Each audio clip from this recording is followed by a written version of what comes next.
Alright everyone, it's time for the Chuckle of the Day with Jared Holt once again from Right Wing Watch, my former nemesis before Progressive Voice became more interesting, I guess. Although there are others, Esteval Garcia loves to shitpost, and I think some of it's just shitposting on Twitter. Jared Holt chuckling actually on Twitter. About a year ago he wrote his, now fairly infamous hit piece on the groups of YouTubers. It's like how right-wing extremism, white supremacy found a home on YouTube, and you look through the list of people there, and most of them are not actually white supremacists. Some of them aren't even on the ideological right, myself included. I was put in there, and for myself, Sargon, and a few others, I can't remember what the four were. He put us in as basically gatekeepers of hate. That is, we're not ourselves right-wing extremists. We're not ourselves wicked, despicable Klan members or something. Instead, we're just the ones platforming them. Partially through debating people. If you debate someone, somehow you are supporting their message just by debating them. This makes sense to some people.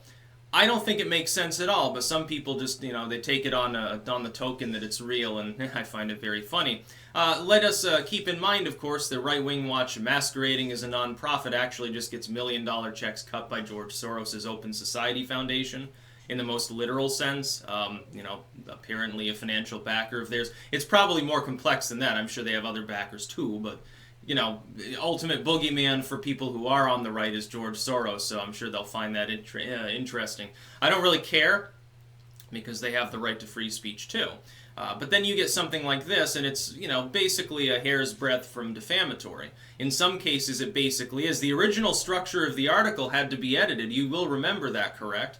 The original article lumped everyone in together. He chose to go back and edit it to make a separate section for those 4 YouTubers that aren't quite Nazis. Okay, you expressed concern, so I decided to put you on a different tier. You're only in purgatory or something like that. You're in the first circle of hell instead of the 5th or whatever. And then I was thinking of Sargon. I'm just finding it so funny because every time Sargon gets in trouble, it seems to be because he mocked somebody on the right or an ethno-nat or something like that. As long as he doesn't do that, he gets plenty of flack from the left, but he never gets deplatformed. The second that he satirizes a Nazi or something, all of a sudden, no more Twitter for you.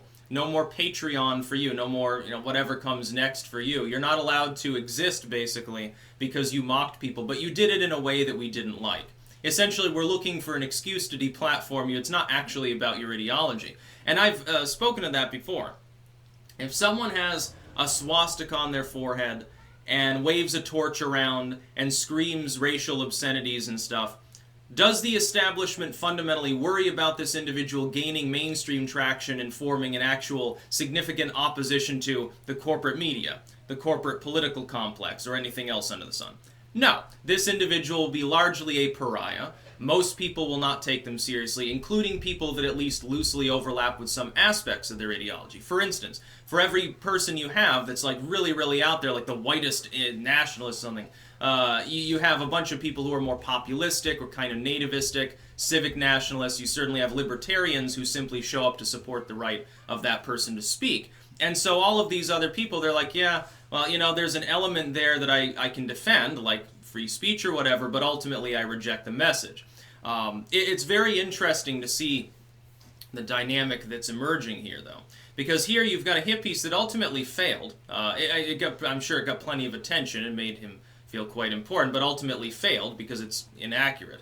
And he's now crowing about it as though it was accurate, despite the fact that about the only movement to the right on the list of anyone there is Stefan Molyneux. Yes, Molyneux, in the wake of going to Poland, is like, well, now I can sort of understand the ethno-nationalists more. Somehow this is evidence that he has now become a total Nazi. Now, of course, I reject that argument. I think that's a stretch. I think that's kind of misinterpreting some of what he has said and apparently believes in. But, I guess, okay, he moved to the right on that particular issue. He's less intolerant towards ethno-nationalism in some way. Who else on the list fits into that category? There are some people there that were already ethno-nationalistic. They haven't done anything different. And then the rest of them are still the same populists or libertarians that they were before. Or again, in the case of Sargon and a couple others, liberals. They're on the left ideologically. They're simply tired of censorship. Sargon gets called far right because he's like, well, I don't endorse third-wave feminism. Wow, what a total radical he is. He speaks for the general consensus of people who are living in reality. Somebody like myself, a free speech absolutist, they're literally trying to coin the term free speech extremism now, specifically to try to take a dump on people like me who are like, hey, I would rather somebody say hate-filled things online than that the online world get controlled by 6 or 7 corporate entities, potentially fascistic entities that then control all human communication.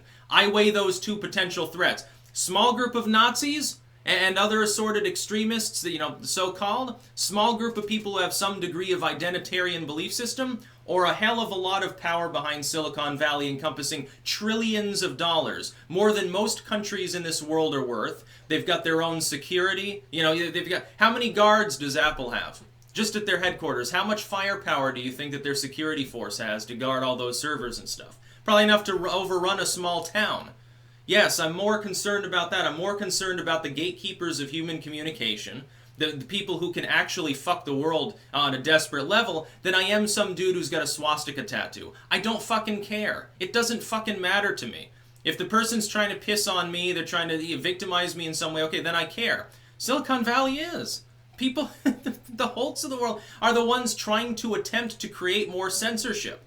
That inevitably impacts the platforms that people like me use. Even if we ourselves don't have extreme beliefs, we still get impacted. Like with Patreon, they say, well, Sargon said a bad thing, we're kicking him off. All of a sudden, other people lose, a quarter, a third of their income.